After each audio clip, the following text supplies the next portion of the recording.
Assalamualaikum warahmatullahi wabarakatuh. Kami dari kelompok 6 yang beranggotakan Aya Rismawati, Muhammad Rashid Khair Munawar, Sandi Ramadan, dan saya sendiri Sinta Nur Apni akan menjelaskan materi tentang kepemimpinan lintas budaya.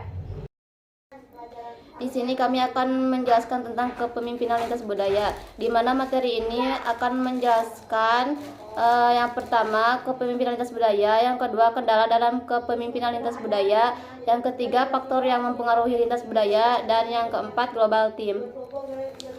Kepemimpinan lintas budaya, baik secara langsung maupun tidak langsung memberikan pengaruh pada seluruh aspek fungsional bisnis di pemasaran, keuangan, sumber daya manusia, produksi, dan bidang lainnya.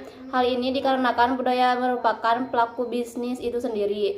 Memahami budaya adalah langkah awal untuk memperoleh keuntungan strategi dalam kegiatan bisnis internasional, dan sebaliknya jika mengabaikan perbedaan budaya dapat mengakibatkan kerugian. Oleh karena itu, seorang pemimpin perlu memiliki kepemimpinan lintas budaya untuk mencapai tujuan perusahaan. Penugasan internasional menjadi sangat penting bagi karir seorang manajer, sehingga dibutuhkan pengetahuan akan kepemimpinan lintas budaya. Oleh karena itu, kompetensi kepemimpinan lintas budaya sangat dibutuhkan. Pemimpin harus memiliki kemampuan dalam memengaruhi dan motivasi individu maupun kelompok yang berbeda budaya. Pemimpin harus dapat memahami nilai budaya, memiliki keterampilan komunikasi kreatif, dan mampu menyesuaikan diri dalam setiap kondisi. Kepemimpinan lintas budaya melakukan cara pandang yang mampu melihat perbedaan sebagai potensi kemajuan perusahaan. Kepemimpinan akan sangat memengaruhi kinerja sumber daya manusia yang ada sehingga mampu mencapai tujuan bersama.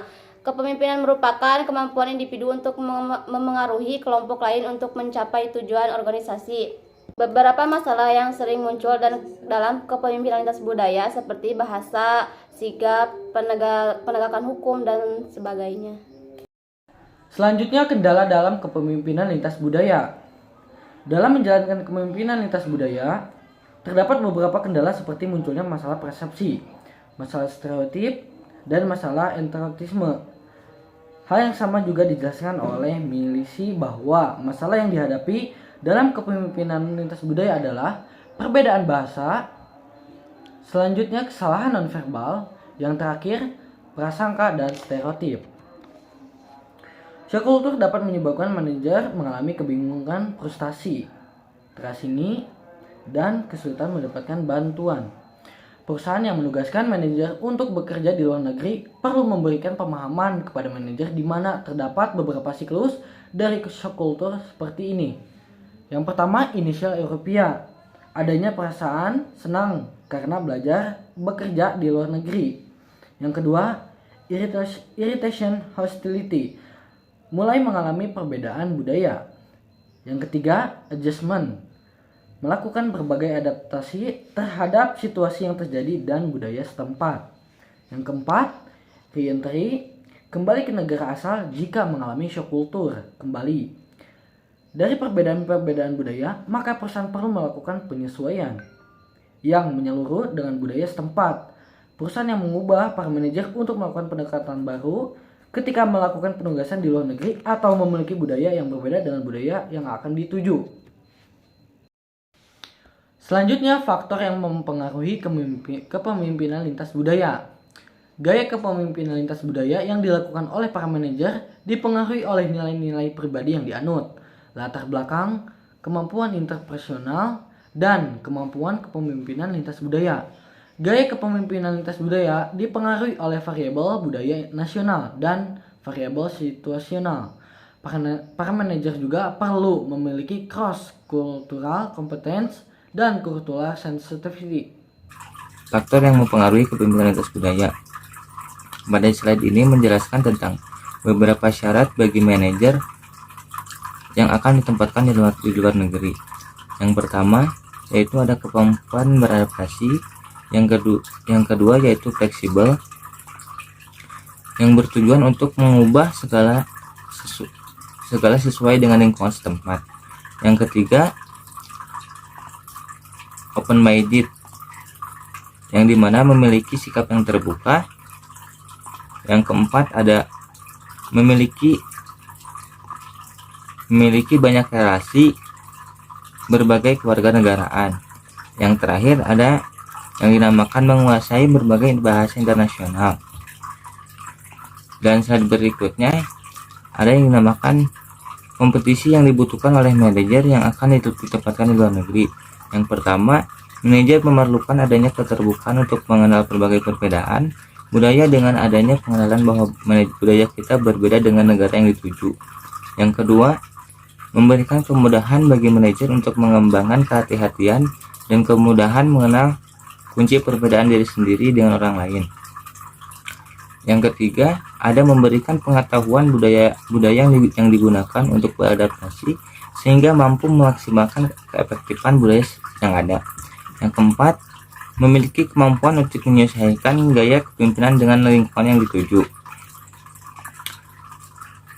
Para manajer juga dapat mendapatkan penugasan ke luar negeri akan mengalami progres penyesuaian di mana terdapat 3 model proses penyesuaian antara lain, yaitu yang pertama ada reaction mode yang dimana manajer akan lebih berupaya mengubah lingkungan daripada mengubah diri mereka. Yang kedua ada integration mode di mana manajer mengubah perilaku mereka untuk mengurangi konflik dengan lingkungannya. Yang ketiga ada withdrawal mode di mana manajer berusaha untuk menghindari situasi konflik. Selanjutnya ada global team. Global team adalah kelompok dari karyawan-karyawan yang dipilih dari 2 atau lebih konteks budaya dan terkadang 2 atau lebih perusahaan yang bekerja sama untuk mengkoordinasi, mengembangkan atau mengatur berbagai aspek operasi global dari suatu perusahaan. Biasanya perusahaan memutuskan untuk membentuk suatu tim yaitu saat ketika mereka membutuhkan ahli lintas budaya tertentu dalam aspek bisnisnya.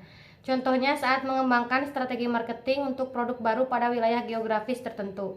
Atau saat mereka bermitra dengan perusahaan asing. Contohnya saat perusahaan membentuk strategi aliansi dan international joint venture.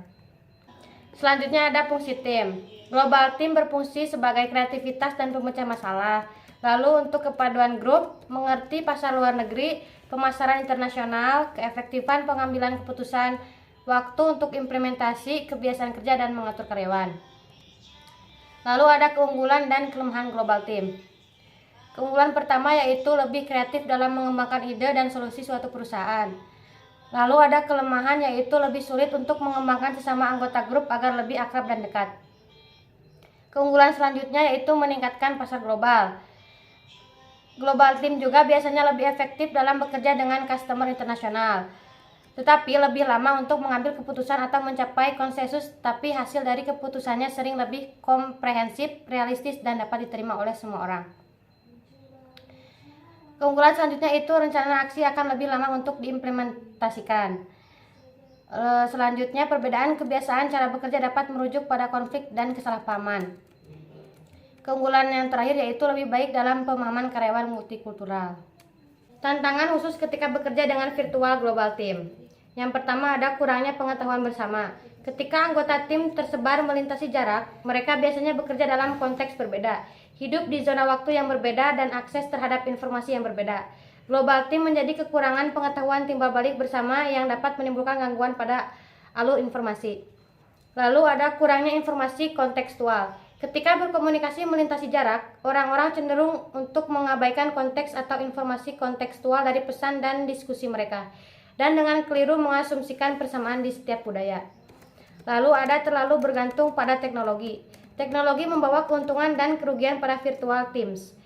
Teknologi informasi telah memungkinkan bertukarnya informasi walaupun kita terpisah secara geografi. Namun, terlalu bergantung pada teknologi juga dapat memicu banyak masalah. Lalu ada kehilangan detail. Ketika berkomunikasi melalui teks atau tulisan seperti email dan pesan elektronik, bukan hanya mengurangi kekayaan informasi seperti bahasa tubuh dan ekspresi wajah, tapi penjelasan juga semakin berkurang. Yang terakhir ada kurangnya pemahaman bersama. Karena virtual teams tersebar di zona waktu yang berbeda, maka akan sulit untuk mengatur percakapan pada seluruh anggota. Pemahaman bersama membutuhkan lebih dari informasi yang bertukar, tapi juga membutuhkan orang-orang untuk belajar bersama, mengembangkan harapan bersama tentang asal dari tujuan, tugas, dan proses dalam mencapai tujuan tersebut. Terima kasih.